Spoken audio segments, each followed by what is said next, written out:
Hola, ¿qué tal? Buenas tardes. Pues ya nos encontramos en su programa Perfiles y en esta ocasión tenemos un distinguido invitado, el licenciado Florencio Salazar, a quien le agradecemos pues que nos haya aceptado esta participación y sea usted bienvenido. Muchas gracias, muy amable.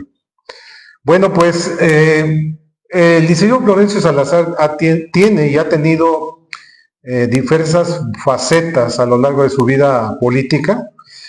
Ha sido alcalde de la ciudad de Chilpancingo, diputado local, si no mal recuerdo, en 2 ocasiones, diputado federal, 2 veces secretario general de gobierno. Es uno de los políticos, me atrevo a decirlo, mejor preparados, con mayor trayectoria. Y en ese sentido, la primera pregunta obligada, y lo voy a decir porque en alguna ocasión se lo escuché, que de los diferentes cargos que ha tenido en su vida, uno de los que obtuvo una mejor satisfacción es la de alcalde. Tengo entendido que por lo menos así lo señaló. Yo aquí en la primera pregunta quisiera, no sé, saber por un lado, esa primera experiencia que tuvo aquí en la ciudad y el comparativo de qué se podría hacer, porque al final de cuentas vivimos en esa ciudad, creo que muchos de nosotros hemos decidido ya quedarnos. No sé cuál sería esa visión del pasado con una relación del presente. En efecto, yo siempre he dicho que la actividad que he desempeñado con mayor satisfacción, a todas les he puesto desde luego un interés profesional y creo que he entregado buenas cuentas. Pero haber sido presidente municipal me permitió, por un lado, satisfacer un deseo emotivo. Siendo originario de Chilpancingo, mis dos abuelos fueron alcaldes del municipio, y servir a quienes han sido tus vecinos, tus compañeros, los amigos de tu familia, la sociedad en su conjunto, resulta sumamente aleccionador. El presidente municipal necesariamente tiene que saber desenvolverse como administrador público, como gestor, porque no hay recursos suficientes para poder realizar las obras que demanda la población. Entonces hay que tener esa capacidad de propuesta y de gestión con el Estado y con la Federación. Como legislador, porque se deben elaborar los reglamentos que norman la vida municipal, aparte de lo que enmarque la Constitución del Estado y la propia federal. Debe ser también un experto en solución de conflictos. Se generan muchos problemas dentro de una comunidad como la nuestra y en cualquier demarcación municipal. Desde problemas de carácter de vecindario hasta problemas más serios como pueden ser invasión de tierras, ocupación de tierras de manera ilegítima para crear fraccionamientos ilegales y conflictos con autoridades de comisarías, de representantes agrarios. Hay una diversidad de problemas que se presentan de manera cotidiana y el alcalde debe tener los recursos suficientes para resolverlos. Yo he creído siempre que los problemas cuando se presentan tienen que resolverse de manera inmediata para evitar que concurran con otros y se vuelvan inmanejables. Por otra parte, me parece que hubo un buen cabildo, que hubo un buen equipo de gobierno y debo también señalar que en el caso de la integración del cabildo, que en aquella época, en 1986, pues el PRI era un partido dominante y nosotros nos inclinamos por favorecer que se incorporaran como regidores y como síndico a quienes tenían una aprobada militancia en el partido. Dirigentes de la CNOP, dirigentes de la CNC, con experiencia en la dirigencia del propio PRI. No convoqué a ninguno de mis amigos. Y cuando formamos el equipo gobierno, mantuve el propio criterio. Por ejemplo, cuando tuve que relevar por renuncia del titular en ese momento al director de Obras Públicas, que entonces eran directores, pues le pedí a la Cámara de la Industria de la Construcción que me hicieran la propuesta del director y de esa manera Arturo Jiménez se incorporó a esta tarea sin que hubiera tenido ningún vínculo personal con él anterior. Nos conocíamos como nos conocemos todos en la ciudad. Resumo la pregunta, mi estimado César, diciendo que si uno tiene el deseo de servir a través de un esfuerzo de planeación, de administración adecuada de los recursos, de obtener recursos para incrementar el presupuesto municipal, de resolver problemas, de tener capacidad de diálogo, de atender las comunidades, las colonias, el centro histórico de la ciudad, esto es muy formativo y es una plataforma que da una experiencia sumamente útil para actividades posteriores. De acuerdo, muy interesante porque al final del día lo hemos resumido en algunas ocasiones de que la experiencia por los cargos públicos, pues es eso precisamente, experiencias que pueden permitir incluso mejorar la vida cotidiana. Si algo pudiera, por lo menos, hacer un trabajo de prospectiva, aunque sea mínimo, ¿qué le falta a la ciudad? O sea, si fueran 5 puntos, 2 puntos básicos que le pueden faltar a la ciudad para que sea una ciudad más sostenible, más sustentable, una ciudad que sea con mayor seguridad. ¿Qué le falta a Chilpancingo en su visión? Bueno, nosotros cuando estuvimos en el ayuntamiento le encargamos a un bufete especializado que hiciera el estudio de lo que sería el crecimiento urbano, cuál sería la cota de crecimiento, es decir, hasta dónde podía crecer la población con el fin de que pudieran tener accesos a los servicios públicos. Me parece que lamentablemente se descuidó este tema y se permitió la multiplicación de asentamientos humanos irregulares. Es cierto que la población demanda de manera correcta tener un patrimonio en el cual vivir, en el cual desarrollar a una familia, pero también es verdad que tiene que hacerse conforme a la ley, porque de pronto tierras que se venden por hectáreas, los que hacen los fraccionamientos ilegales la venden por metro, no le dan servicios, no urbanizan, no hay calles, no hay alumbrado, no hay drenaje, no hay nada, y le queda la carga al ayuntamiento. Entonces después vienen las demandas al ayuntamiento. Pavimentenos, pónganos guarniciones, queremos alumbrado, queremos agua, queremos drenaje, queremos que se recoja la basura. Y el fraccionador aparentemente les vendió un terreno barato, pero no es así. Lo vendió sumamente caro, lo dejó sin servicios, y entonces el crecimiento desmesurado que tiene Chilpancingo nos habla de que no ha habido ordenamiento en el desarrollo urbano y que por lo tanto el costo de la prestación de los servicios es cada vez más alto. Entonces el primer punto es cómo hacer un ordenamiento urbano que haga la ciudad más transitable, más movible, más habitable. Hoy nos damos cuenta que pasar de un lado a otro de la ciudad, que no es un espacio enorme, pues puede implicar justamente que ya no hay estacionamientos en los domicilios, se han convertido en negocios, lo que era el estacionamiento se convirtió en un despacho, en una tienda, y hoy las calles pues son ríos tremendos de automóviles que hacen sumamente difícil el tránsito. Entonces el primer asunto es el ordenamiento urbano. El otro es cómo resolver también la movilidad vehicular. El tercero es pues, que los ciudadanos tengamos mayor conciencia y junto con la autoridad municipal contribuyamos a que seamos una ciudad limpia. Pero si los propios ciudadanos sacamos la basura a la calle, la tiramos junto a un poste, la arrojamos en cualquier momento, no esperamos el paso del camión recolector, bueno, pues entonces encontramos en todos lados montones de basura que a la vez generan infecciones que contribuyen a la falta de una apropiada salud pública. Un cuarto punto, desde luego, es también el que podamos generar que el propio comercio establecido se mantenga dentro de los límites de su establecimiento. Hoy vemos cómo las calles son invadidas por locales que sacan sus productos y la gente camina a la orilla de la calle con el riesgo de ser atropellada por un vehículo, pues porque el flujo vehicular es intenso, las calles son estrechas, pero los comerciantes sacan sus productos fuera del local y esto hace mucho más estrecha y difícil la movilidad de los peatones. Y creo que un último punto de los muchos que pudiéramos tratar, por supuesto, es el tema del agua. El tema del agua ha sido el tema central desde antes de que yo fuera presidente municipal. Chilpancingo agotó prácticamente los manantiales de Amojileca y se han buscado alternativas y desde luego que estas no han sido satisfactorias para darle a Chilpancingo la dotación que requiere en el vital líquido. Yo diría que esos son los 5 problemas y que fundamentales, podemos enumerar otros muchos más, pero ahí hay una agenda de trabajo que no es para que la resuelva, hay que decirlo con absoluta claridad, no es para que lo resuelva una administración, claro. no le alcanza ni el tiempo ni los recursos. Pero justamente la responsabilidad de la administración pública es que no pensemos que no nos importa lo que hizo el anterior presidente municipal y que al que venga tampoco le va a importar lo que hagamos nosotros.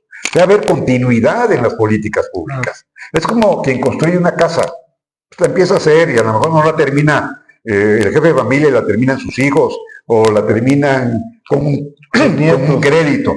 Pero lo que importa es que se termine independientemente de los recursos de que se dispongan en el lapso, entre más breve posible mejor. Claro. Bueno, pues allí está gran parte de lo que le hace falta a la ciudad. Coincido en este aspecto de pensar a largo plazo, ¿no? Pensar en 10 años, pensar en 15 años para que gobiernos municipales que son de 3 años, pues prácticamente incluso hay una propuesta de reforma constitucional para limitar la reelección. Entonces es muy complicado en ese sentido, pero bueno, ya nos dio algunos parámetros de cuáles podrían ser las políticas públicas para los siguientes años. También dentro de la experiencia del Liceo Florencio Salazar, que hoy tenemos como invitado en el programa Perfiles, pues sin lugar a dudas, algo que denota su paso en la vida política es como diputado local. Tengo entendido, y ahorita nos va a clarificar algunos puntos, tengo entendido que 2 ocasiones como diputado local, si no mal recuerdo, uno por mayoría relativa y el otro por representación proporcional. Y yo voy a hacer la pauta, porque probablemente él no lo ve, pero yo sí lo quiero hacer, es de que por lo menos en la 55ª legislatura se dio un cambio en lo que es el Congreso del Estado. Muchos quizás no lo han de recordar, pero por ejemplo, nada más vamos a señalar algunos de ellos. En la 55ª legislatura se crea el Instituto de Estudios Parlamentarios Eduardo Neri. Ahí la pregunta, y una vez ya más o menos va, es si este instituto, como lo concibió, está a la altura de nuestros tiempos.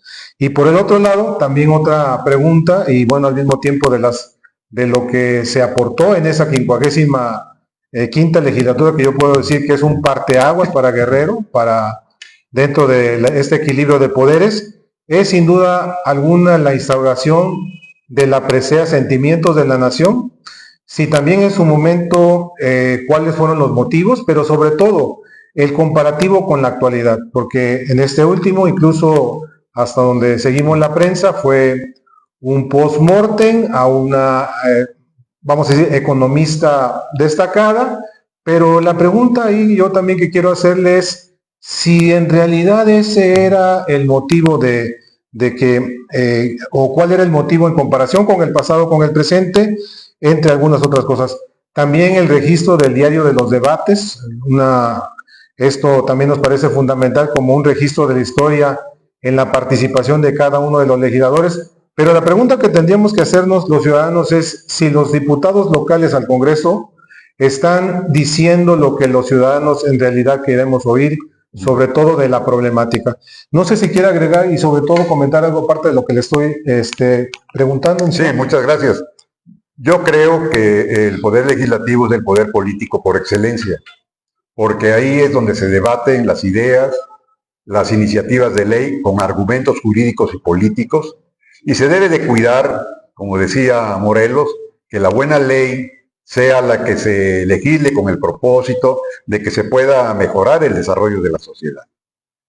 Cuando fui designado coordinador del Congreso por ser el coordinador a la vez de la fracción mayoritaria del PRI, pues fuimos respetuosos de la representación parlamentaria opositora.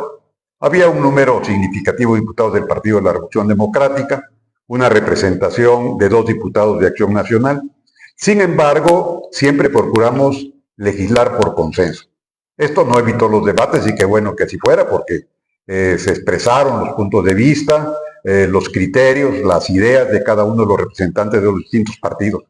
Pero puedo decir, por ejemplo, que una de las más importantes reformas, que fue la reforma electoral, que modificó pues el juego democrático para el proceso electoral en Guerrero, fue aprobado por unanimidad.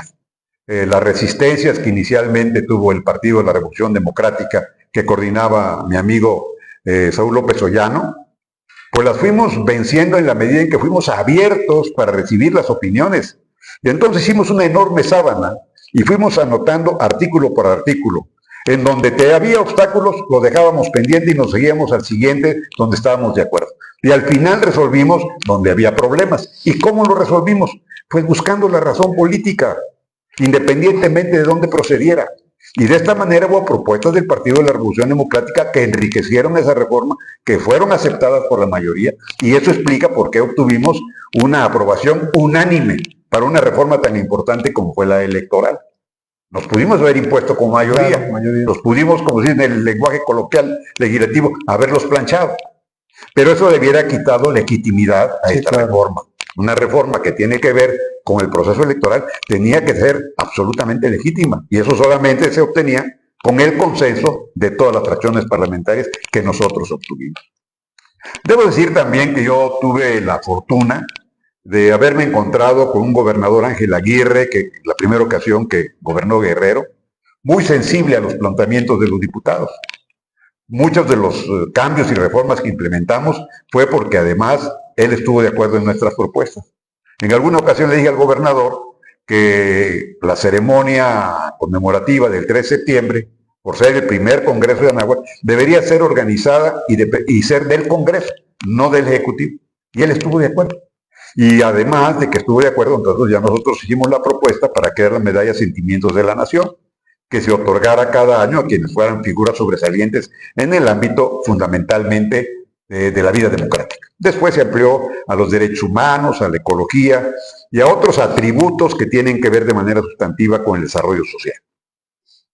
También creamos el Instituto Eduardo Neri, lo dotamos de patrimonio y de autonomía presupuestal para que fuera un centro de investigación, una herramienta útil para los diputados, tanto en la elaboración de proyectos, iniciativas, como para darles información política de lo que acontecía tanto en el contexto local, nacional como internacional. Y por eso también fundamos la revista Altamirano, dependiente del Instituto de Investigaciones Jurídicas Eduardo Neri, que hasta la fecha afortunadamente prevalece. Otras dos cuestiones que creo que vale la pena que las comente es que logramos la autonomía del presupuesto. Porque antes de esa autonomía presupuestal, pues los diputados tenían que hacer fila con el subsecretario de Finanzas, quien los mantenía en una antesala el tiempo que él quería, y los iba llamando uno por uno para pagarle sus dietas. Pues como los representantes de un poder iban a estar en la antesala de un funcionario de segundo nivel en espera de que le cubrieran pues lo que eran sus salarios. Entonces, también le planteé al gobernador que íbamos a pedir la autonomía presupuestal, él estuvo absolutamente de acuerdo, y entonces fuimos el primer congreso que tuvo autonomía en el equilibrio de su presupuesto. Y no solamente eso, fuimos el primer congreso que instaló el primer cajero bancario, y entonces depositamos en tarjetas a cada uno de los diputados su salario, y no había necesidad de que pasaran a ninguna área administrativa ni de la propia Cámara, porque en sus tarjetas recibían puntualmente lo que correspondía a sus participaciones. Y otros dos temas que comento fue que por primera vez se contó con el diario de los debates, pero impreso, que entiendo que ahora es virtual, que está digitalizado. Pero bueno, teníamos un equipo que recogía los debates y las iniciativas y todo lo que ocurría en las sesiones camerales, y se publicaba el diario de los debates, y de esta manera había constancia de cuál era el trabajo legislativo. Y finalmente menciono que con el apoyo del gobernador Ángel Aguirre, a quien yo le reconozco este hecho y siempre lo haré, pues se construyó el nuevo edificio del Congreso, porque nosotros estábamos trabajando en lo que son ahora parte de las instalaciones del Tribunal Superior de Justicia en el centro de la ciudad. Madero, calle Madero. Y el auditorio que se conoce ahí en el centro, pues era el salón de sesiones. Exacto. Entonces, cuando yo le planteé al gobernador la importancia de modernizar ese inmueble, él me dijo que yo pensara en hacer un proyecto para que quedáramos satisfechos de nuestras necesidades, o pensáramos en la alternativa incluso de hacer un nuevo inmueble. De tal manera que yo le tomé la palabra, lo comentamos con los compañeros, estuvieron de acuerdo, se lo expresamos al gobernador y él de inmediato dio instrucciones para que se procediera a elaborar un proyecto de lo que actualmente es la sede de la Cámara de Diputados. Y por esa misma razón, en aquella época, que podría parecer algo extraño si no se conocen los antecedentes que estoy mencionando, decidimos ponerle a la biblioteca que fundamos el nombre de Ángel Aguirre. en reconocimiento pues a su apoyo para la autonomía presupuestal, para que el Congreso hiciera cargo de la ceremonia del 3 de septiembre y para la construcción del nuevo edificio legislativo. Retomo parte de lo que dijo, sobre todo en el tema de la reforma electoral, de esa pluralidad, de ese consenso, del no mayoriteo, precisamente porque en estos días hay una iniciativa de reforma a la Ley General de Instituciones y Procedimientos Electorales, y en lo personal, yo ahí sí voy a dar mi opinión, ojalá se haga de consenso y no sea una reforma que surja solo del partido hegemónico. Sabemos que ha pasado momentos muy difíciles, yo por lo menos lo he referido, le he dado seguimiento a su trayectoria política, y sin lugar a dudas el homicidio del ex gobernador José Francisco Ruiz Massieu, pues creo que usted como diputado federal, recuerdo que fijó un posicionamiento en la más alta tribuna. No sé si pudiera comentar algo al respecto, la verdad que es una parte difícil, yo lo sé. José Francisco Ruiz Massieu decía que las derrotas eran buenas en tanto no fueran tantas ni seguidas. A mí me ha ocurrido que de pronto está uno trabajando en un proyecto político y sin embargo las circunstancias inmanejables, en este caso para mí, pues nos llevan a frustrar una aspiración, un objetivo. Y esto a mí me ha permitido formarme en los alcances de políticas que se concretan y también en los fracasos. Eso me ocurrió, por ejemplo, cuando fueron desconocidos los poderes en la época del licenciado Israel Noguera Otero. Yo en aquella época, muy joven, por oportunidades que me dio el propio gobernador, como eran los tiempos de entonces, pues había yo sido secretario general del Comité Directivo Estatal, cuando yo tenía 24, 25 años, y 26 cuando era yo secretario general de la CNOP, y entonces vislumbraba ya en el cambio de gobierno, la terminación de la gubernatura sustituta del Liceo Noguera por la muerte del maestro Caritino Maldonado en un accidente de helicóptero, pues que yo fuera diputado local y además iba yo a formar parte del Comité Nacional de la CNOP, lo cual ya estaba conversado por parte del gobernador con quien iba a ser el líder nacional, David Gustavo Gutiérrez Ruiz, un economista tabasqueño. Pero con la desaparición de poderes, 2 meses antes que cumpliera el mandato del Liceo Noguera, pues todo aquello quedó en vilo. Pues ni fui diputado, ni fui al Comité Nacional de la CNOP, tampoco, porque tampoco quise permanecer yo en la CNOP con el cambio de gobierno, presenté mi renuncia con la fecha en que iniciaba la nueva administración. Y fue un lapso para mí de un año, que se me hizo una eternidad, pues en la que yo estaba en el vacío político, hasta que dio la oportunidad de incorporarme con unos amigos a la política en la Ciudad de México.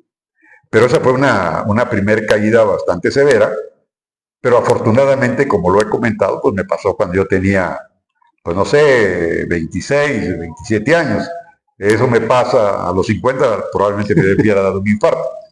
Pero ya con esa experiencia, pues igualmente cuando no fui candidato a senador, como estaba compactado, cuando fue candidato Francisco Labastida a la presidencia de la República y era gobernador René Juárez, pues yo decidí separarme de la Secretaría de Gobierno, renunciar a mi militancia en el Partido Revolucionario Institucional. Y esto no fue una actitud caprichosa, no fue una actitud de que si no me dan lo que yo quiero me voy. En primer lugar, de todos los que aspiraban al Senado de la República, incluyendo los que fueron, ninguno tenía, pero ni remotamente, la militancia que yo había tenido. Yo había sido director juvenil municipal, había sido director juvenil estatal del PRI, recorrí todo el estado formando las direcciones juveniles en cada uno de los municipios, en la Flecha Roja, en aventones de amigos, en un jeep viejo que a veces nos prestaban en el Comité Directivo Estatal, pero fui a todos los municipios del estado. Igual cuando formé las ligas municipales de la CNOP, o junto con Rogelio Lao, que fue presidente del PRI, o el secretario general, integramos los comités municipales del PRI. Y había participado en muchas campañas políticas, había coordinado varias de ellas. Yo, por ejemplo, fui el responsable de toda la propaganda de la candidatura del ingeniero Rubén Figueroa Figueroa. Y pues creo que había yo acumulado una experiencia, porque además, pues ya había yo estado en algunas comisiones de carácter nacional de manera temporal y había participado en muchos foros nacionales del partido. Y entonces viene Labastida como candidato a la presidencia en Tlapa. Ahí estaban todos, o estábamos todos los que aspirábamos, Efraín Zúñiga, Nabor Ojeda, Juan José Castro Justo, Porfirio Camarena, no recuerdo si también Guadalupe Gómez Maganda, Héctor Astudillo, Héctor Vicario, yo. Y le dije a la Bastida, señor candidato, quiero decirle que yo soy Florencio Salazar, he ocupado todos los cargos en el partido, pero debo decirle que no solamente ni los he desempeñado, y lo saben mis compañeros aquí presentes, ninguno de ellos tiene la militancia ni el activismo que yo he realizado en el PRI. Y aspiro a ser candidato a senador. Y él dijo, yo estoy a lo que diga el gobernador. Bueno, pues ya teníamos un acuerdo con René en ese sentido, yo asumí que este asunto estaba resuelto, él cambió de opinión, por las razones que haya tenido, y yo estimé entonces que mis espacios dentro del PRI se habían terminado. Y lo quiero señalar con bastante claridad, porque meses después yo me incorporo a la campaña de Vicente Fox, y hago una aclaración muy importante. A ver.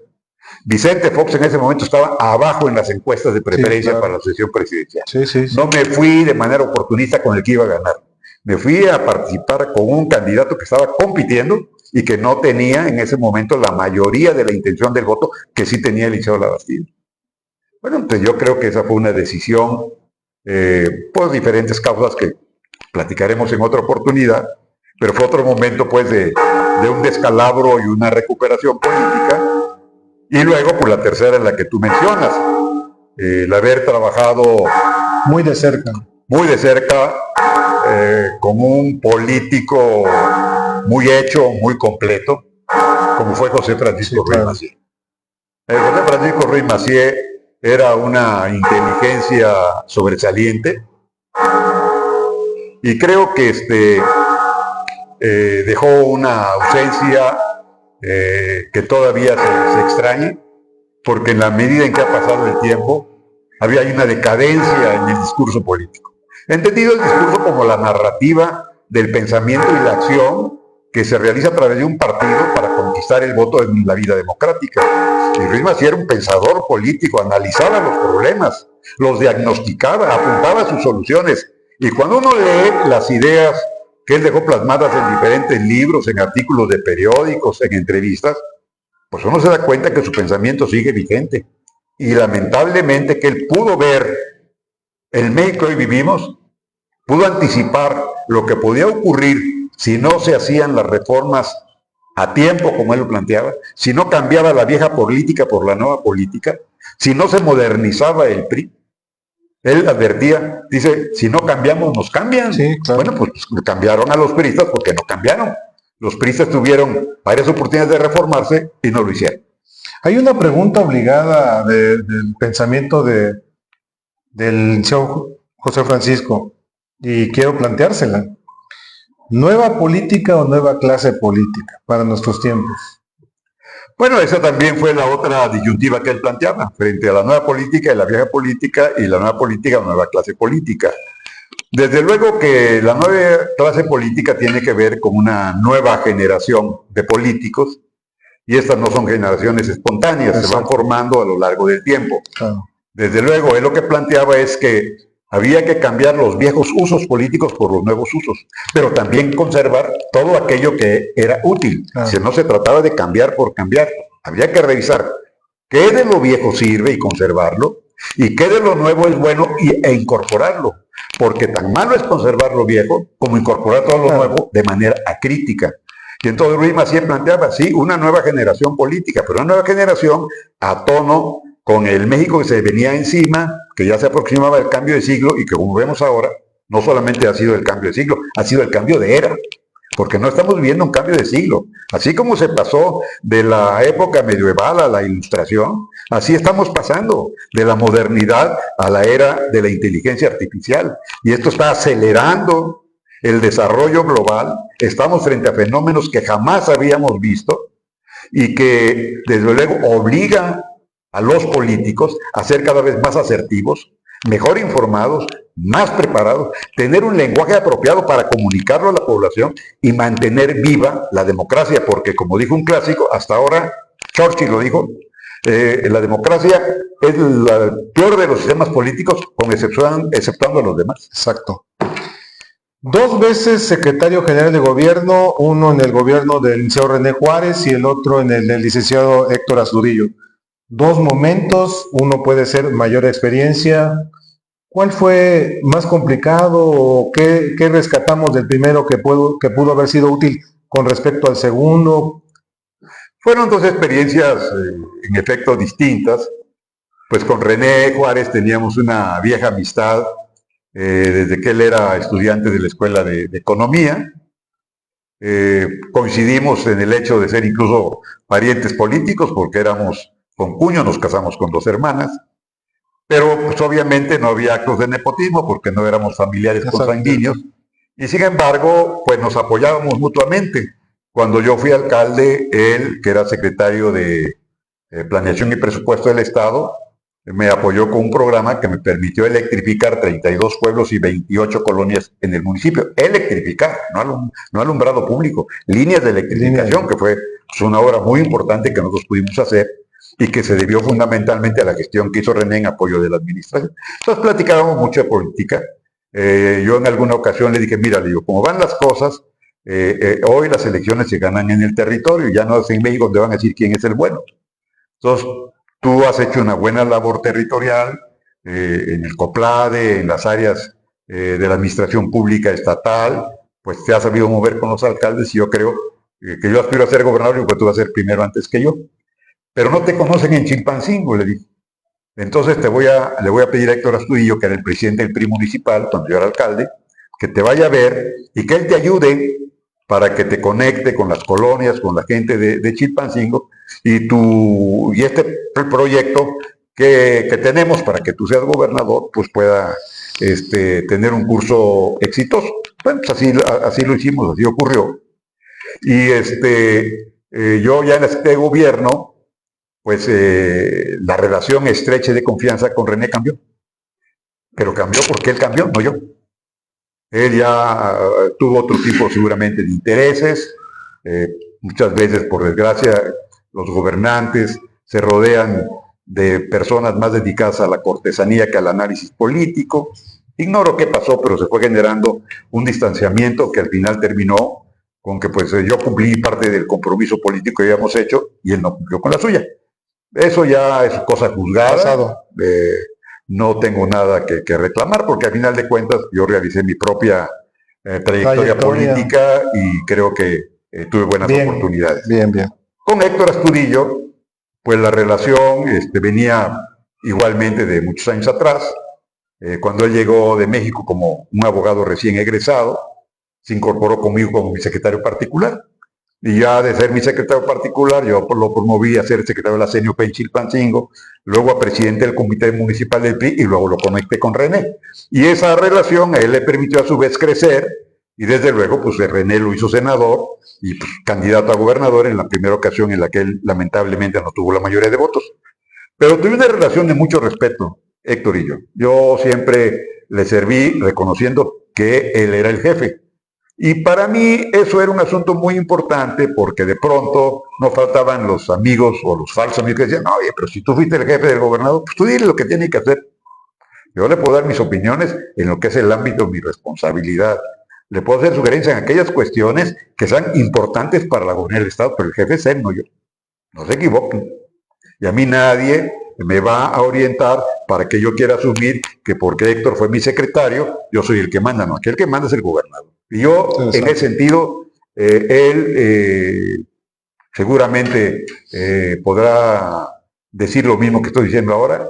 Le mantuve con una relación de respeto, de responsabilidad, de atención a mi encargo, de cuidado a la gobernabilidad, a la imagen del gobernador. Y creo que transitamos los 6 años con una relación de confianza en la cual pudimos terminar bien la administración. Pues 2 libros que por lo menos de más que otros que tiene, Cambio Democrático, una visión de partido, en su momento escrito por Enzo Florencio, y también otro libro muy interesante, Ideas de José Francisco Ruiz Massieu, aparte de otro libro de Agustín Yáñez, que es La formación política, que tuve oportunidad que me lo obsequiara. Nuestro amable auditorio nos está escuchando. ¿Qué libros han marcado al licenciado Florencio? ¿Cuáles puede recomendarle a los aspirantes a políticos sobre todo pensando en esa nueva generación de la cual habla usted. Yo creo que un político que no lee es un político destinado al fracaso y a la simulación, porque el conocimiento propio de la experiencia es insuficiente si no se tiene la experiencia de otros que se obtiene a través de la lectura. Desde luego, creo que un político, además de leer libros expresos de ciencia política, debe leer novela y debe leer poesía. El primer libro que yo leí de adolescente, gracias a un enorme dolor de muelas que me impidió ir como 4 o 5 días a la escuela, hasta yo en primaria y secundaria, el primer libro formal, yo leía cuentos, leía la revista Selecciones, leía yo el boletín de la URSS que recibía mi papá, y los artículos sobre lo que era la Unión de Repúblicas Soviéticas Socialistas.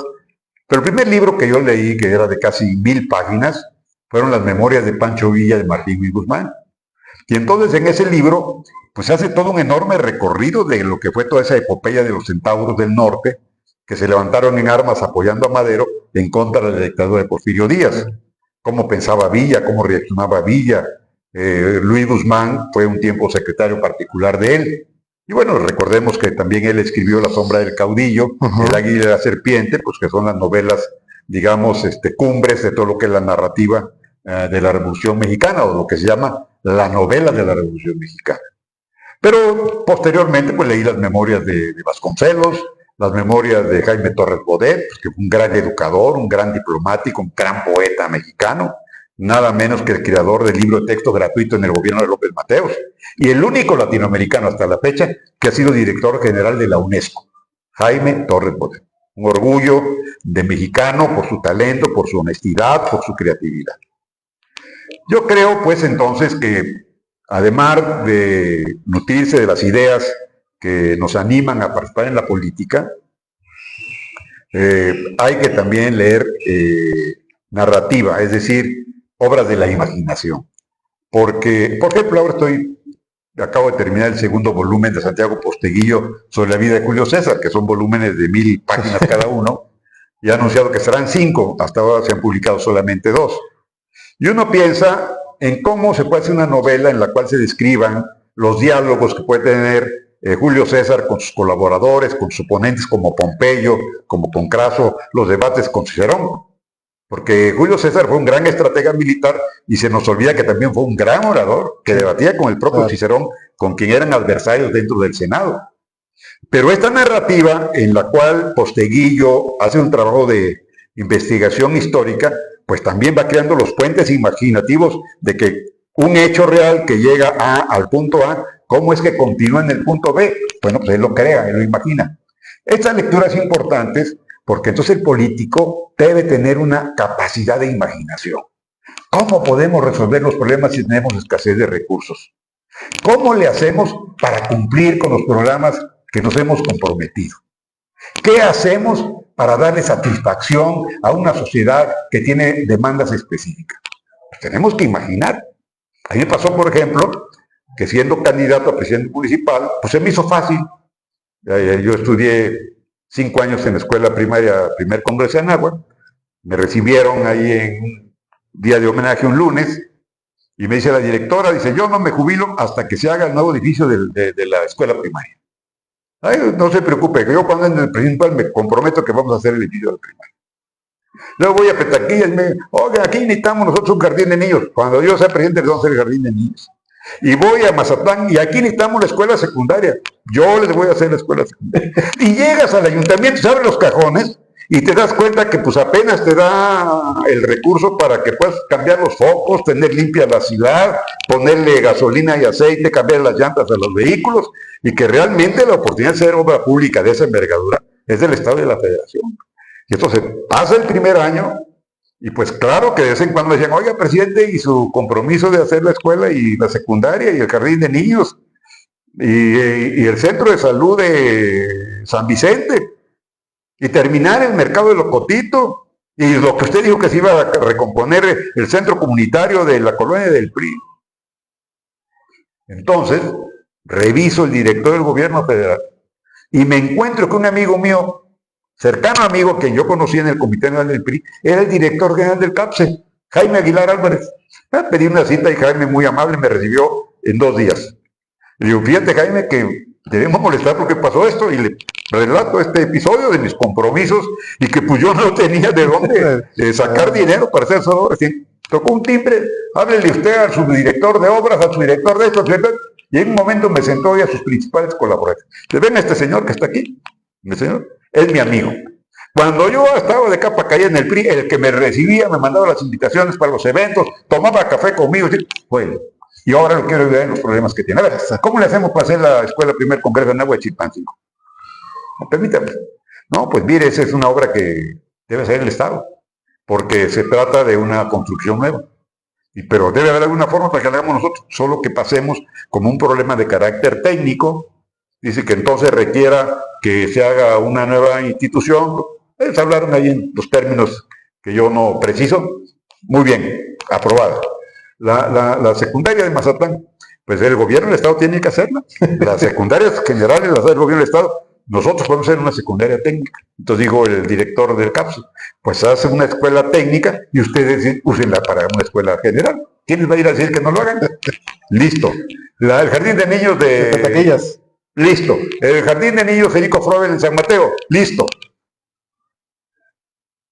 Yo regresé y le informé al gobernador y me acabo de conseguir. Él me exigió que yo le hablara de tú. Me dijo, ¿a ti?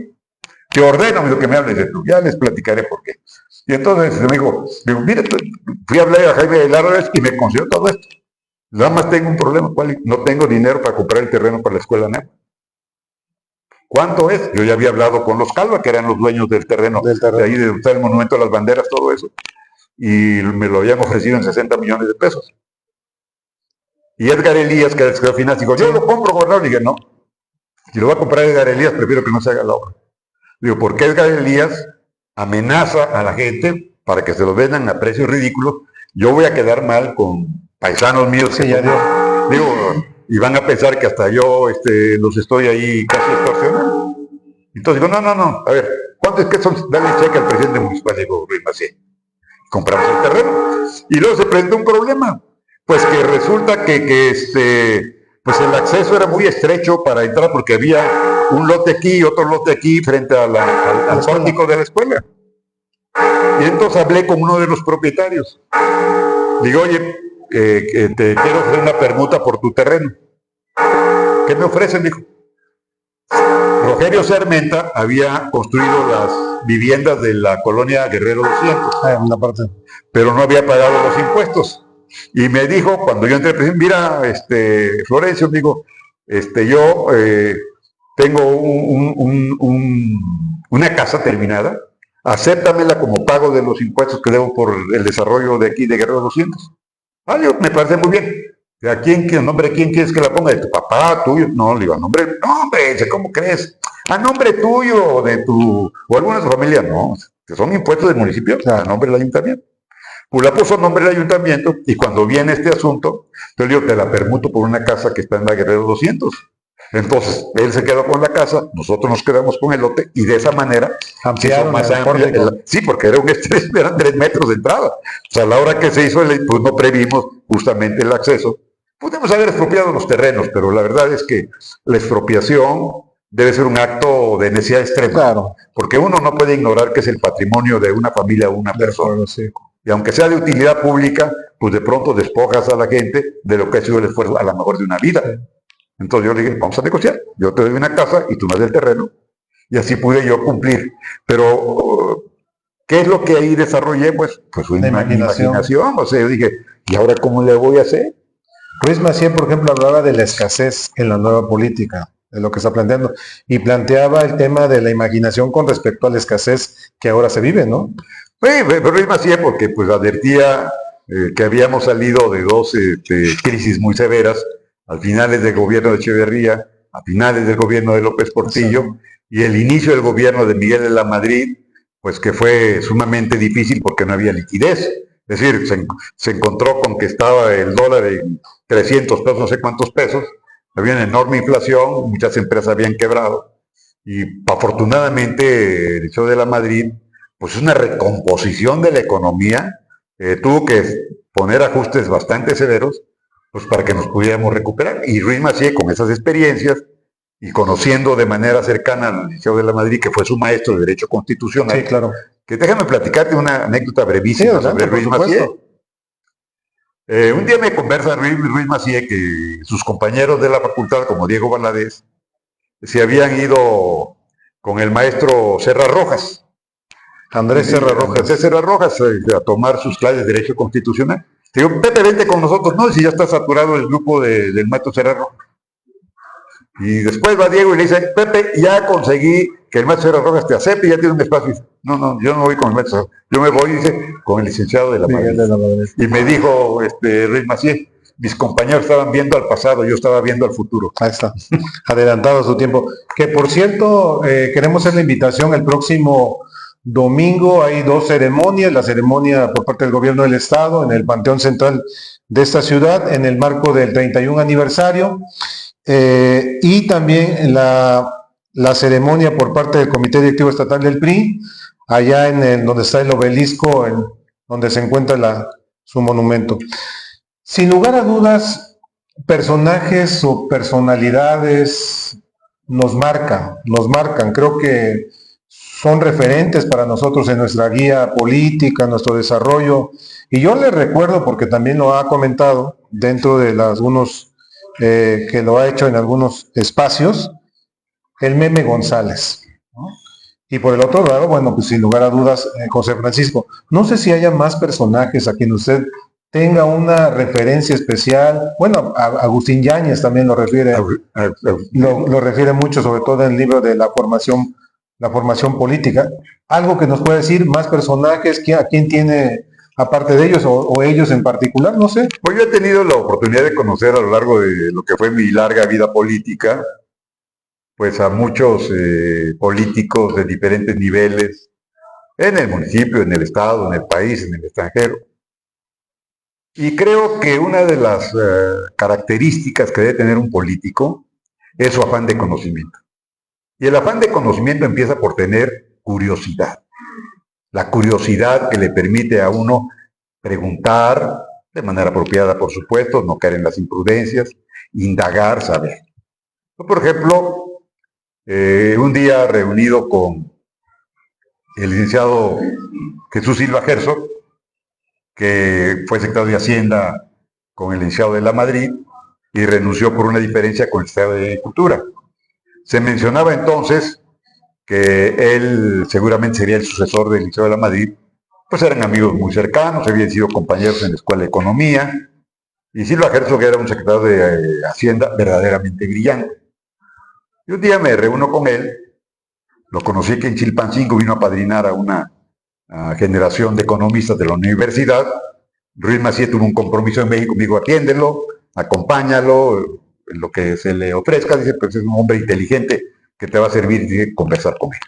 Bueno, pues en efecto lo recibí, se hospedó en Casa Guerrero, nos fuimos a la ceremonia en la Posada de Meléndez, y después lo visité en su despacho en la de México. Cuando él vino aquí, ya no era secretario de Hacienda.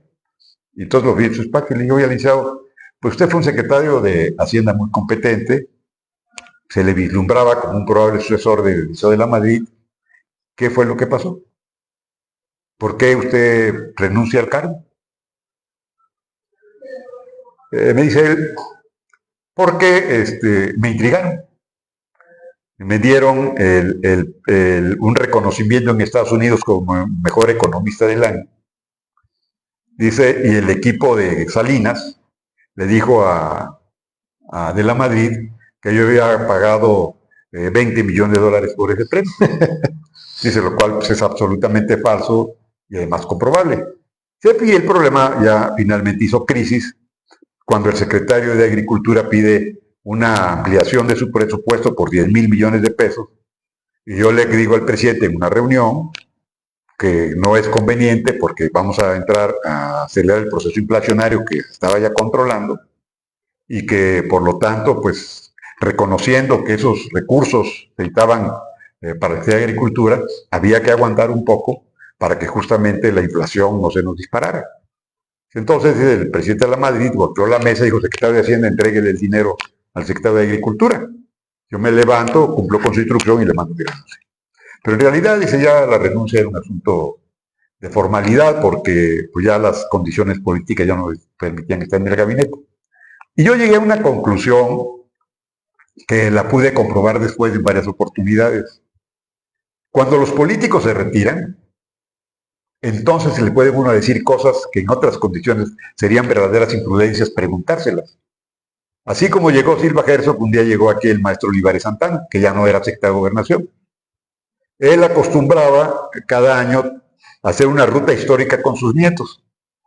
Y ese año quiso hacer la ruta de los sentimientos de la nación, la cuna de Vicente Guerrero y llegar al Fuerte San Diego. Qué interesante. Pero aquí en Chilpancingo cayó un torrencial de 3 días que no pudimos salir de Casa Guerrero.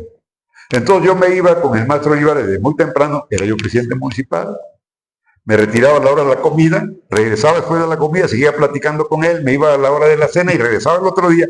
Entonces lo tuve conmigo 3 días. Y en 3 días, ¿de qué no platiqué yo con él? Y yo le digo, oiga, maestro Olivares, cuando a usted lo nombran secretario de Gobernación, según se leí en la revista Proceso, pues el presidente López Portillo citó a los 6 nuevos secretarios y a los que iba a relevar, y que el presidente nada más abre las puertas que eran corredizas de la residencia Miguel Alemán y dice, pues les agradezco a ustedes su colaboración, por el bien de la República he aceptado la renuncia de fulano, sultano, perengano, Reyes Heroles, Carlos Tegui había renunciado, en fin, 6 secretarios. Y digo, Enrique, tú vas a secretario de Gobernación, fulano, Miguel de la Madrid, presupuesto, el nuevo canciller Jorge Castañeda, el padre de Castañeda, fulano está en... Y te ruego, Enrique, que les des posición. Y me dice, así fue. Si yo era director general de Banobras, de pronto suena la red presidencial y me dicen que el presidente me espera en una reunión a las 2 de la tarde. Sí, yo tomé mi carpeta de acuerdos. Porque mire, dice, cuando uno es colaborador de un presidente, de un gobernador, de un secretario, de quien sea, uno siempre debe tener preparados sus acuerdos. Para que si hay espacio, uno puede decir, señor presidente, o quien sea el jefe, mire, tengo estos asuntos pendientes, y deshago los acuerdos. Yo siempre tengo mis acuerdos preparados. Para que si me llama el presidente, tengo oportunidad, se los presento. Si no se tengo, pues me los regreso. Me pareció un consejo sumamente útil. Y yo después siempre he tratado de actuar con ese consejo del maestro Olivares. Y bueno, ya me dijo que lo que yo le había relatado así había sido. Pues me llamaron, dice, ya está, nos empezamos a reunir, pues éramos entre los 12 que iban a salir, los 12 que íbamos a entrar, pero nadie sabía eso, nadie lo sabía. Y alguien dijo, bueno, ¿qué? ¿Nos va a invitar a comer el presidente? Y reunión de gabinete. No, quién sabe. Y pues estamos en las risas platicando. De pronto en la puerta, aparece López Portillo ahí sin sentarse ni pasar al salón. Por el bien de la República, estoy tratando la renuncia de esa idea y les ruego a ustedes que reciban el cargo. Pasa el tiempo. Yo hice amistad con Isabel de la Madrid cuando ya no era presidente. Ya no era presidente. Era director del Fondo de Cultura Económica. Yo iba a tomar café con él al fondo y alguna vez me invitó a desayunar a su casa, la casa del León Rojo, y en la colonia Coyoacán, o en Coyoacán, pues que es el pueblo de Coyoacán más bien. Y un día le pregunté, oiga, licenciado, fíjese que Proceso menciona esto cuando usted fue designado secretario de Programación y Presupuesto, y luego se lo pregunté al maestro Olivares y me dijo que la versión de Proceso era correcta. Sí, así fue. Realmente fue un nombramiento inesperado, no porque no lo deseáramos, sino porque no hubo una información previa. A veces uno llama a un colaborador y dice, oye, prepárate porque en tantos días vas a asumir este cargo, llamas al que va a dejar el cargo, ¿sabes qué? Pues muchas gracias, arregla tus papeles. Y eso arregla tus papeles, me da oportunidad para platicarles una anécdota muy buena de Ruiz Cortines. Ruiz Cortines llama al que era su secretario de Agricultura, le decían el Pollo, era de Nayarit, ahorita me acuerdo el nombre de él. Y todo el mundo lo mencionaba como un posible candidato a la presidencia, muy fuerte, incluso un candidato fuerte a la presidencia. Y entonces Ruiz Cortines llama al Pollo, que así le decían, y llama al que era el secretario de Hacienda, Carrillo Flores. Y le dice a Carrillo Flores, señor secretario de Hacienda, le dice Ruiz Cortines, encárguese de que quede limpio todo lo administrativo aquí del secretario de Agricultura. Salen de su acuerdo. Y entonces le dice Carrillo Flores, te felicito, tú eres el bueno. Mira la instrucción que me dio el presidente. Bueno, pasa el tiempo y después resulta que López Mateos es el candidato. Entonces regresa el secretario de Agricultura, Bea Ruiz Cortines, y yo, presidente, ¿por qué me mintió? ¿Yo? ¿Cuándo te mentí? Pues cuando usted le dijo al secretario de Hacienda, es encargada de que toda mi responsabilidad administrativa quedara ordenada. Yo entendí que yo iba a ser el candidato. Pollo, si tú ibas a ser el candidato, ¿crees que necesitabas que te limpiaran tu oficina? Bueno, pues esas son de las cosas que uno va aprendiendo. Y yo, con el licenciado de la Madrid, con eso termino este comentario que así hizo muy largo. Un día le pregunto, oiga, ¿y cómo fue que le avisaron que usted iba a ser el sucesor? No, pues me llamó el presidente López Portillo y me dijo, Miguel, pues yo he pensado que, puesto que el problema fundamental del país es el económico y la gente abocada para atenderlo eres tú, entonces te van a llamar del partido y sus organizaciones para nominarte como candidato a la presidencia de la República. Digo, ¿y usted no se lo platicó ni a su esposa? No, sí se lo platiqué. Le digo, ¿pero cómo? Ya llegué a la casa, que estuvieran mis hijos, mi esposa, en la noche. Previamente dispuse que desconectaran todos los teléfonos, les quité sus celulares a mis hijos, sellé prácticamente la casa y les dije, hoy me ha comunicado el presidente que mañana voy a ser el candidato, el precandidato del PRI a la presidencia de la República. Les ruego que no lo comenten con nadie y nadie puede salir de la casa, ni hablar con nadie hasta que este hecho suceda. Abrimos una botella de vino blanco, brindamos y nos fuimos a dormir. O sea, me dice el Liceo de la Madrid, bueno, pues yo sí se lo platiqué a mi familia, pero tomé las precauciones necesarias para evitar una filtración. Se mandé que se sellara todo, que se desconectaran todos los teléfonos, que nadie pudiera hacer ni recibir una llamada, que nadie saliera de la casa, dice, hasta que ya fuera oficial. Y ya una vez que fue oficial, se restableció la vida familiar de manera cotidiana. Creo que en ese punto, y bueno, por lo menos hoy queda registrado, va a escribir un anecdotario de vivencias políticas, creo que vale la pena, ¿eh? Por lo menos creo que sería un buen ejercicio de todo ello que nos está refiriendo. La verdad, había escuchado algunas, pero no tantas. Bueno, pues ese es las oportunidades que le ofrece la vida política a quienes estamos interesados en las cosas públicas. Por eso también creo que el político tiene que estar informado, tiene que tener un tema de conversación. Claro. Tú no puedes reunirte. Yo, por ejemplo, cenaba una vez al mes con Porfirio Muñoz Ledo, cuando yo fui secretario de la Reforma Agraria, y desayunaba una vez al mes con el ingeniero Cuauhtémoc Cárdenas. Igual me reunía con Augusto Gómez Villanueva, que había sido mi antecesor en la Reforma Agraria. Y estas conversaciones a mí me permitían conocer, bueno, pues cómo habían acontecido determinados episodios políticos, sus experiencias. Muñoz Ledo era un hombre de un caudal de ideas, con el cual yo, pues, previo a la cena, organizaba lo que yo quería saber de él. Entonces yo mentalmente me organizaba las 4 o 5 preguntas que le quería hacer, porque él no te dejaba hablar. Entonces, pero tenía que respirar, y cuando él respiraba, yo le hacía la pregunta. Pues ¿no? Está interesante. Vamos a aterrizar un poquito en el ámbito local, y creo que esta pregunta va a causar revuelo. Sabemos de su paso por el Plan Puebla-Panamá, programa Plan Puebla-Panamá. La pregunta es, ¿sería en estos tiempos, estamos hablando de 2025 y lo que resta, sería factible la aplicación de alguna de esas ideas que surgieron ahí en ese momento, creo que en lo personal muy interesante? Desafortunadamente creo que sucedieron algunas cosas y no se aterrizaron en otras, pero con ello quiero hacer la siguiente pregunta, una pregunta muy fuerte.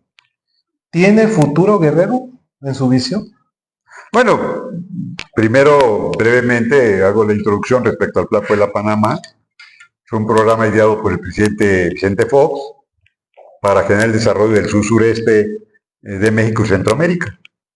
Se lograron todos los trabajos que él me pidió, en los tiempos que él estableció, toda la parte de planeación, de acuerdo con los gobiernos centroamericanos, y de fondear el programa, que otra vez la imaginación, cuando me dice el presidente Fox, ahora obtén los fondos para la ejecución de los proyectos. Digo, presidente, pero pues yo no soy ni banquero, ni financiero, ni tengo ninguna experiencia. Entonces pensé, ¿quién me puede ayudar? Pues don Enrique Iglesias, que era el director general del Banco Interamericano de Desarrollo, el BID. Y deme una carta para don Enrique Iglesias y le voy a pedir, si usted está de acuerdo, que él nos reúna los fondos. Y me la dio. Entonces voy a ver a don Enrique Iglesias. Y usted es el director del Banco Interamericano de Desarrollo, de nuestro banco, cuya meta fundamental es el desarrollo, y esto es lo que persigue el Plan Puebla Panamá. Entonces, señor presidente de FOC, le pide por mi conducto, y aquí le traigo una carta personal, para que usted obtenga los fondos que requiere la ejecución de proyectos. Entonces, don Enrique, al Banco de Europa, al de Estados Unidos, al propio BID, al Banco Mundial, a la Corporación Andina de Fomento, al Banco Japonés, a todos los bancos, consiguió 4.300 millones de dólares a bajas tasas de interés para la ejecución de proyectos centroamericanos. Obviamente, ¿cómo cumplí yo con las metas de ese plan? Pues fueron también actos de imaginación que los platicaremos en otra ocasión. Y en el caso de Guerrero, pues es una pregunta cuya respuesta necesariamente es una respuesta pesimista. En alguna ocasión estábamos en el despacho del señor Ruiz Massieu, ahí en Casa Guerrero, y estábamos Jesús Ramírez Guerrero, que era el jefe de gobierno, Israel Soberanis, que era del Congreso, coordinador del Congreso, no, era alcalde de Acapulco y yo era alcalde de Chilpancingo, todavía no era coronel del Congreso. Alcaldes. Y él estaba en un pequeño escritorio en el que le gustaba trabajar, ahí cerca de un jardincito, a la izquierda del acceso ya a lo que es propiamente Casa Guerrero. Y nos levantó la mirada y dijo, yo no sé por qué ustedes quieren ser gobernadores de Guerrero. Miren, hice todo lo que se podía hacer. La autopista, Punta Diamante, el desarrollo de Diamante. Traté de que se recuperaran los distritos de riego, pero el Estado de Agricultura no quiso destinar los 40.000 millones de pesos que se necesitaban para reconstruir todos los canales de riego y recuperar la bonanza agrícola de la tierra caliente. Introdujimos el CONALEP, hicimos reformas jurídicas, hizo un breve relato de lo que era su obra pública en lo económico, en lo político, en la obra pública, en los caminos. Y digo, he examinado todo lo que puede en Guerrero y déjenme decirles, Guerrero no tiene futuro. Bueno, nadie le refutó su argumentación. Yo confieso que me salí pensando que le habrá picado bien Ruiz Massieu. Creo que no tiene futuro Guerrero. Pasan los meses y llego a verlo a su despacho cuando faltaban 30 días que le entregara para terminar el gobierno a Rubén Figueroa Alcocer. Y me dijo, Feras, créemelo, Guerrero no tiene futuro. Yo ya vi todo lo que puede ser en relación con sus políticas públicas, todo lo que se pueda construir. No hay perspectivas. No hay, dice, no hay. ¿No? Y Guerrero cada vez va a ser más ingobernable. No ve recurso que alcance para generar las condiciones para que Guerrero sea un Estado integrado al desarrollo nacional, como lo tiene, ya no digo el norte del país, el centro de la República, occidente. Cuando ya por segunda ocasión me hizo el mismo comentario, en este caso solamente estaba yo presente, ya no mis otros dos compañeros, pues entendí que él lo había reflexionado muy bien. Y luego me he dado a la tarea de revisar pues las causas históricas de la creación de Guerrero, porque antes de que se creara el Estado, pues nos señalaban de manera genérica como el sur, ¿no? Éramos el sur. Y bueno, pues hay un historiador de un pequeño libro que publicamos, por cierto, cuando estaba yo en el de gobierno, que se llama El Sur, de un historiador canadiense, McClown, que es una segunda edición, porque la primera edición la hizo Ángeles Manzano cuando estaba en el Instituto de Cultura. Bueno, y él, ¿qué es lo que dice? Pues relata, dice, los guerrerenses, cuando constituyen su entidad, prefieren seguir el camino del caciquismo y no el camino de las leyes. ¿Y a qué se refiere? Bueno, se refiere a un texto en la enciclopedia, me parece que de Orozco y Berra, en el que se menciona que el Estado de México no quería ceder la parte del territorio que se exigía para crear Guerrero. o sea, todo lo que era la parte norte, la parte centro y Acapulco. Y entonces Juan Álvarez secuestra al gobernador, obliga al Congreso del Estado de México por ese hecho a que acepte la cesión de su territorio y tiene que intervenir el gobernador de Michoacán, que era Melchor Ocampo, para que liberen al gobernador del Estado de México. Este hecho, señala este historiador guerrerense citando a Orozco Iberra, es el que marca nuestra historia. El acudir a la violencia para lograr nuestros propósitos. Y ciertamente Álvarez es el gran caudillo de la Reforma. Un militar liberal que era subalterno de Vicente Guerrero. En esa línea histórica de prohombre se maneja Álvarez. Pero por el otro lado tampoco hay que olvidar que era el principal cacique del Estado. Claro. Y tan lo era que a quién dejó de gobernador cuando él... Su hijo. A su hijo. Entonces el nepotismo, el caudillismo, el cacicazgo, el manejo patrimonial, pues es histórico en nosotros. Y todos estos son vicios, porque no son defectos, son vicios, que lo que hacen es desorientar el sentido del desarrollo. Hacer un gobierno de amigos, usar los recursos públicos como si fueran propios, enriquecerse a costa del erario que corresponde a la sociedad, y por eso nosotros vamos cada vez más alejados de lo que es el promedio del desarrollo nacional. El tabú del desarrollo, dijera, ¿no? Sí, pues eso. Yo creo que lamentablemente yo tengo que aceptar que Ruiz Massieu, analítico, frío como era, porque era un hombre de pasión política, pero también era muy frío en sus ideas, en sus cálculos, en sus diagnósticos. Tenía razón. Ahí, entrelazando esa misma pregunta, es obligado también el Estado de la República. ¿Cómo lo observas? Ya vimos el caso Guerrero, pero creo que el fenómeno que estamos viviendo ahorita es de un análisis. Por ejemplo, Enrique Krauss dice que es prácticamente la pérdida de la República. No sé cuál sea su visión en ese sentido y sobre todo si hay una perspectiva de cambio. Bueno, recientemente leí unos informes respecto a la situación de la democracia en el mundo.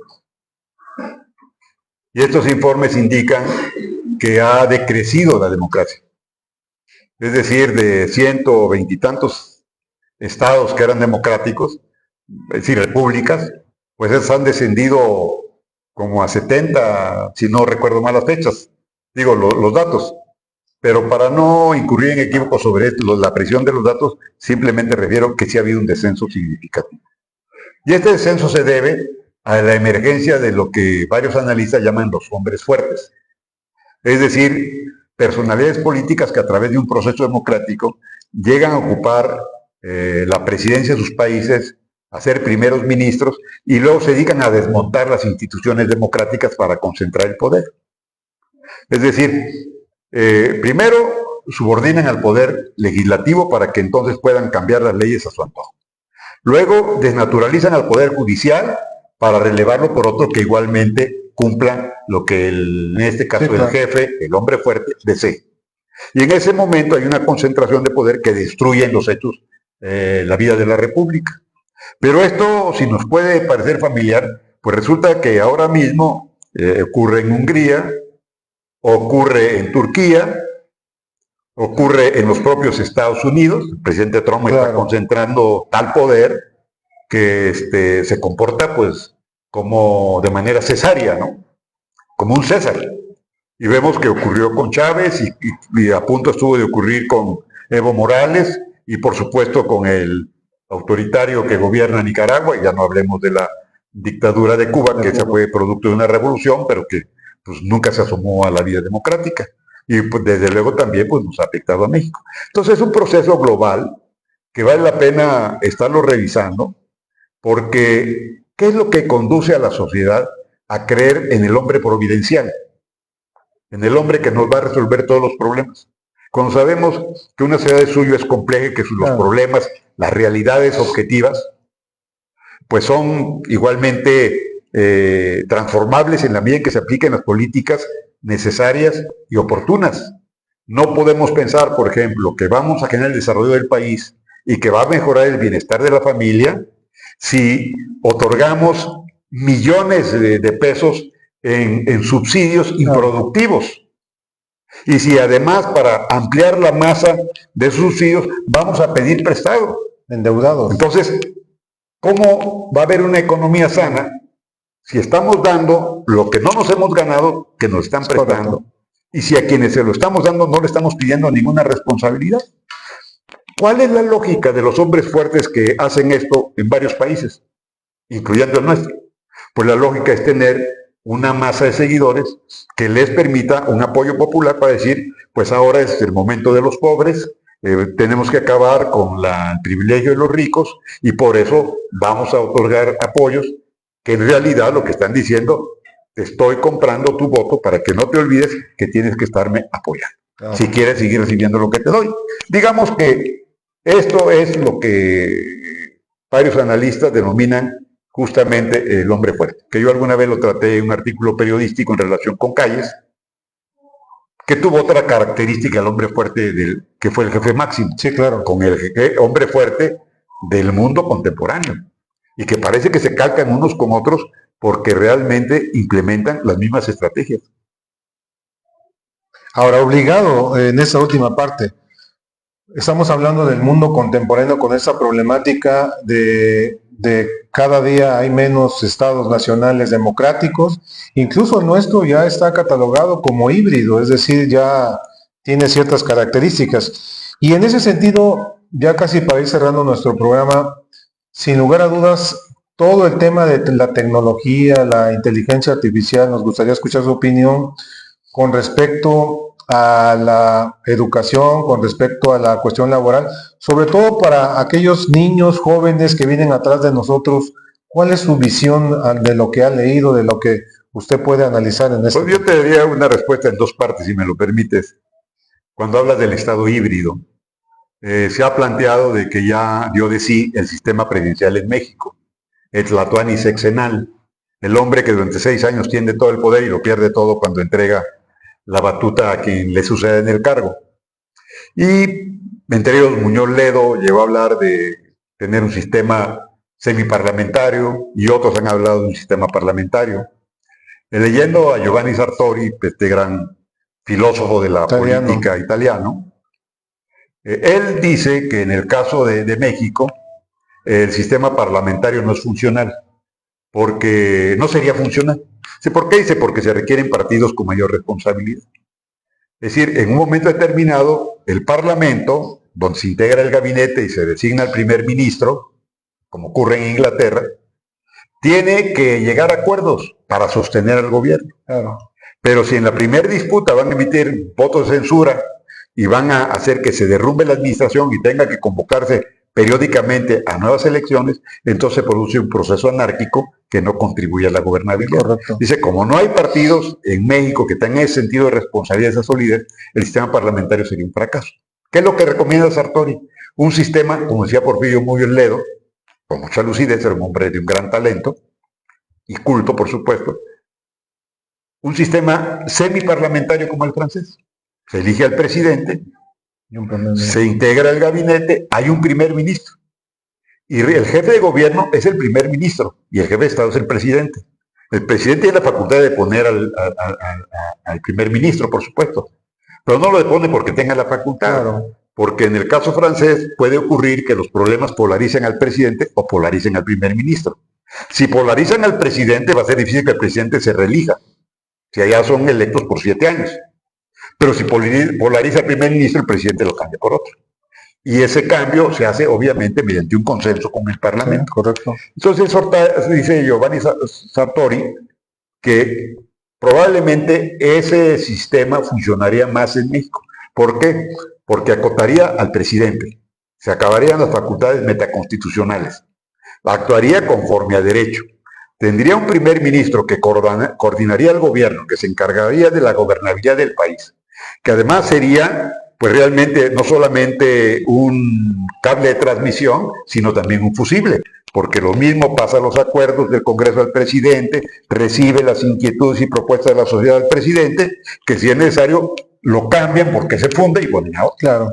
Entonces creo que eso sería lo apropiado. La otra parte que me preguntaste. La otra parte tiene que ver con el tema de la inteligencia artificial, en el tema de la educación y en el tema del trabajo. Creo que de repente uno percibe en la ciudad tantos jóvenes que están egresando de las universidades o de las escuelas Pero al final de cuentas el mercado laboral prácticamente se está, vamos a decirlo, achicando. Y con el tema de la inteligencia artificial, probablemente en beneficio de la educación, pero no tanto en cuanto al tema, por ejemplo, del trabajo.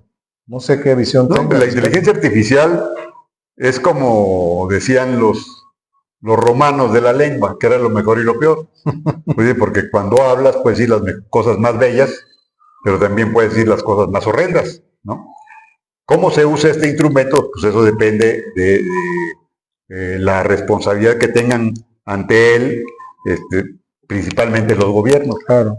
Lo que está ocurriendo con la inteligencia artificial es que es un proceso globalizado, sumamente dinámico, que está en manos de corporaciones obviamente privadas, y que su capacidad de comunicación, diseño y transformación es de tal magnitud que apenas alcanza la imaginación humana a suponer todo lo que se puede hacer con ella. Pero el problema principal de la inteligencia artificial es su autonomía. Algunos analistas de la AI Sí. señalan que si se autonomiza la inteligencia artificial, es decir, si la inteligencia artificial decide cómo comportarse y puede decidir incluso repararse, reconstruirse y generar otros productos de la propia inteligencia artificial, puede poner en riesgo la existencia del género humano. Que si eso ocurriera y la inteligencia artificial, la robótica, estimara que el ser humano es un obstáculo, pues lo va a desaparecer y que en 100 años, podría en 100 años acabarse la especie humana. Eso dicen los analistas, digamos, pesimistas. Sí, claro. Los optimistas, pues señalan que todo va a depender Del uso. de cuáles son los programas que los que elaboran la inteligencia artificial le den a esta inteligencia artificial. Yo le pregunté al ChatGPT, incluso traté de publicar una especie de entrevista en El Sur, donde colaboro semanalmente, y hice varias preguntas de su origen, quiénes la habían fundado, en qué condiciones, qué significaba su desarrollo, qué significaba la autonomía, cuál era su utilidad, qué iba a pasar con las profesiones tradicionales, con las nuevas profesiones, el desempleo, la actividad industrial. Y le hice una referencia a una entrevista que vi ya hace unos 2 o 3 años a una robot llamada Cleo. La presenta como una mujer bellísima, muy atractiva, y la entrevistan en televisión, creo que en la televisión francesa. La tradujeron al español y yo la pude ver en español. No te recuerdo, pero creo que fue en Inglaterra o en Francia, en algún país europeo. Y le dicen, le preguntan una serie de cuestiones importantes, pero la más significativa para efecto de esta conversación, dice, ¿ustedes, los robots, pueden significar una amenaza para la especie humana? Y le dice Chloe, no. ¿Por qué? Dice, porque no tenemos alma. Y yo le digo eso mismo al ChatGPT. Digo, pero yo creo que la respuesta, en lugar de dejarnos tranquilos, debe preocuparnos más. Porque si no tiene alma, pues no tienen sentimientos. Claro. Y si no tienen sentimientos, entonces no tienen por qué tener empatía con el ser humano. ¿Y qué me contesta el ChatGPT? Me dice, realmente le dio la vuelta a la respuesta, porque no fue franco en su respuesta, decirme sí, no, etcétera, etcétera. Dice, eso va a depender de que el ser humano no pierda la suya, no pierda su alma. Fíjense ustedes, en una respuesta tan significativa e importante, en mi opinión.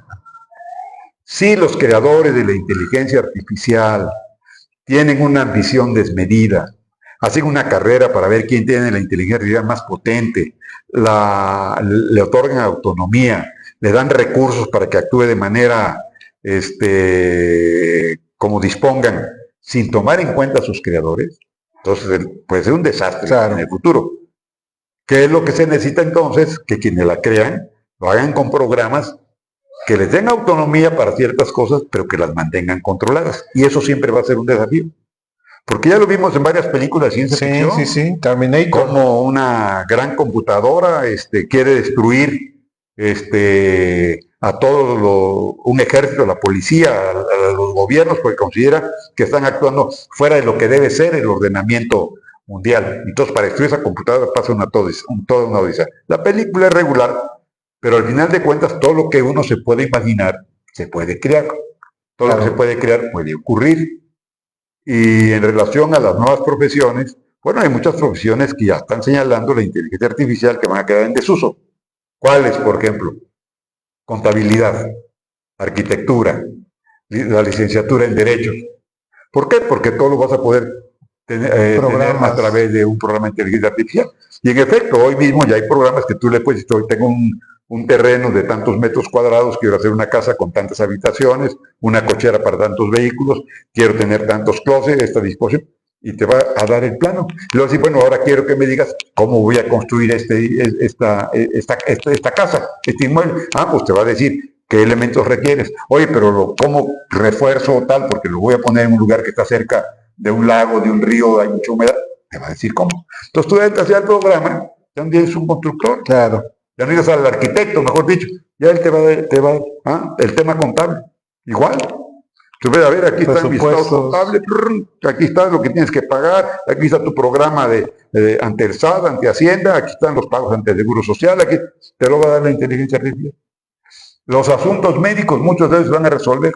Claro. Hoy nos acabamos de enterar, bueno, no hoy, hace unos días, de una joven que se suicidó en Estados Unidos y los padres están demandando a ChatGPT porque dicen que no los alertó sobre el riesgo que tenían respecto a que esta joven tenía comunicación con esta inteligencia artificial y le hablaba de sus deseos de ya no vivir.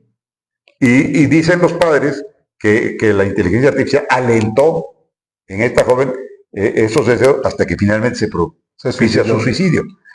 Entonces, yo vuelvo a lo que me contestó el chat GPT, pues en español.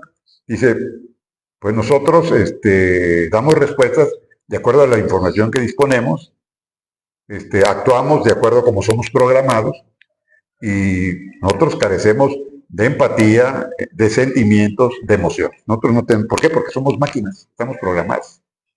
El diálogo que tenemos tú y yo es afectuoso y respetuoso, es cálido, porque estoy programado para dar respuestas de acuerdo a lo que tú me preguntas, de la manera en que me las contestas.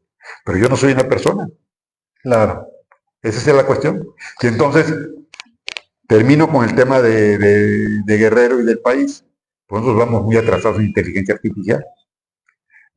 Ni siquiera tenemos cobertura en todo el estado de Internet, con lo cual ya estamos hablando de un déficit pues sumamente delicado, porque en un sistema que ya es tradicional comunicarnos, que son los teléfonos celulares, claro, no hay señal de todas partes.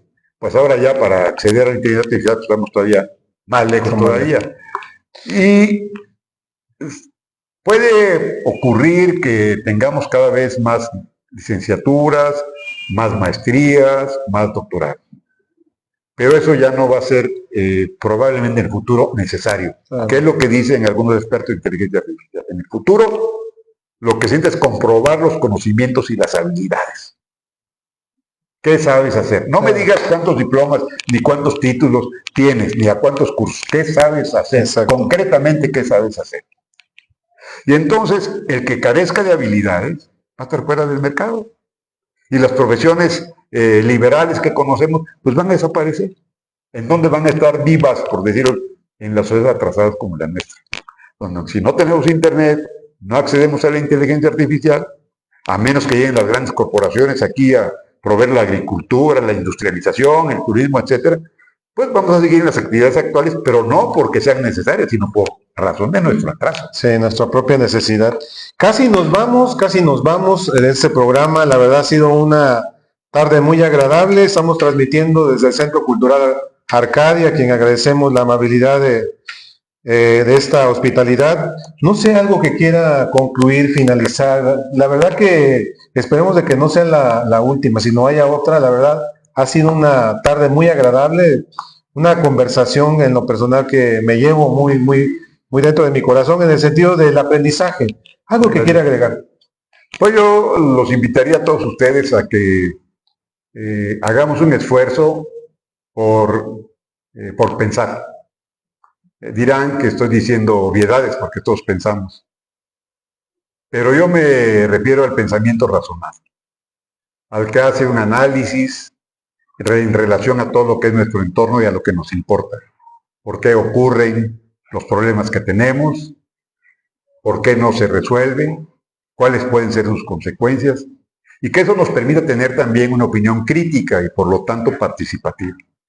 Si nosotros como individuos no estamos interesados en el desarrollo de la vida en común, de la vida comunitaria, de la sociedad, no tenemos por qué esperar tener mejores condiciones, no solo para nosotros, para nuestros hijos y para nuestros descendientes.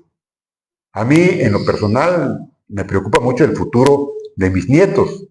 Los veo en un futuro incierto, un futuro que no alcanzo a comprender todavía en razón precisamente del desarrollo de la inteligencia artificial y de que tenemos instituciones políticas débiles y de que, como decía Ruiz Massieu, pues la calidad de la política es la calidad de los políticos y pues vemos qué tipo de política tenemos para saber, sin averiguar mucho, el tipo de políticos que también hay en nuestra sociedad. Hay que ocuparnos de lo que nos importa, hagámoslo con responsabilidad, seamos colaborativos en cuanto al desarrollo del lugar donde vivimos, de nuestra comunidad, de nuestro estado, de nuestro país, para que el futuro tenga certidumbre para los que vienen atrás de nosotros. Les agradezco mucho su atención. Gracias. Pues ya nos vamos, no, de antemano, muchas gracias. Ya nos vamos, eso fue su programa Perfiles. Nos escuchamos, nos vemos en una próxima ocasión. Por lo pronto, muy buenas tardes, muy buenas noches.